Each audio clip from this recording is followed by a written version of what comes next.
Hello everyone, it's your favorite kind of fruit, ABowloFruit, and riddle me this. In life, do you look at the glass half full, or do you look at it half empty? And for those of you who do not know what I'm talking about, I mean, do you look at things more positively and look at the upsides and things, or do you normally take the negative and dwell on those things?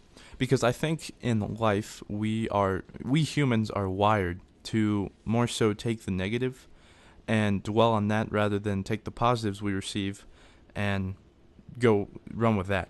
Because I find this to be universal across the board and things in life, with the fact that when we're given two sides of this spectrum in whatever field we're in, whatever hobby, job, whatever, when we get the good and the bad, all too often, and this is including myself and I know many others, we take the bad rather than the good, even if the good far outweighs the bad. Because for some reason, we're so fixated on the bad, and we evolve it into something that it shouldn't be in our heads, and we just start overcompensating, and we start firing off all these things that we think are wrong, like, oh my gosh, what, did they not like this, or is it because of this, or is it because of me? And you could directly relate this to YouTube videos. I know when I make a video and I see, tons of nice comments and a lot of likes, but when I see like 2 dislikes, I'm thinking they're like, what, why'd they dislike it? Did they not like the video? Are they trolling me?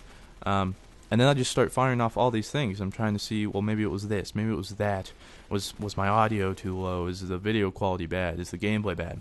And it just becomes this thing.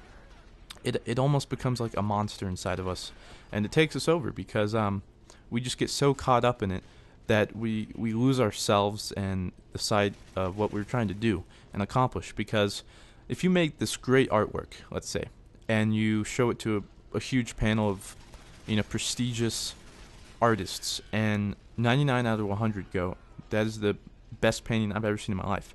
But then the last person comes up and he goes, this is awful, you call this art? And he just kind of insults it for a solid minute. You know what you're going to do when you go home? You're going to dwell on that one comment, not the other 99 praises you got, but you're going to think about that one comment where he just kind of pile-drived your artwork into the ground. And even though you had 99 other people backing you and saying it's the greatest thing ever, you got discouraged just because one person said something bad. Now, this can go both ways. This is a dual-edged blade, because I could be talking to the people who like to troll people and like to dislike videos or tell people that it's not bad just to be different, or so that they don't get too much of a big head. And yes, if they had gotten 100 likes and on that artwork and it wasn't the greatest artwork ever, but they think it is now because they have the greatest, they have a big head because they got all this praise, that's understandable. I can see why you wouldn't want to do that, but even then, I wouldn't say go out of your way to do that, because it can crush some people. But for you, the people like on the internet that like to troll and hate and dislike all the videos and comment negative things, whether you know it or not, that's affecting the YouTuber more than they like to acknowledge. And so what I'm trying to address here is that you need to watch out, because when you say something like that, while you may think it's a joke or it's funny, they're going to take it as serious more than not, and they're going to think about it, and it's not going to go over well with them. And this is also more so directed towards the people that are receiving this feedback. Try and look at the glass half full, bringing it full circle, instead of looking at it half empty, because if you look at it half full, you're able to take the good things, the positive things, and sift them out from the negative. And if you're able to take the positive things from life and learn to appreciate the little things and understand that not everyone's going to like whatever you're doing, because simply you can't please everyone, then it's going to be much easier.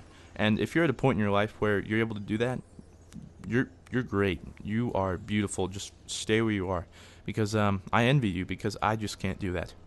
So remember, try and take the little victories in life and look at the good instead of the bad. And as always, stay beautiful.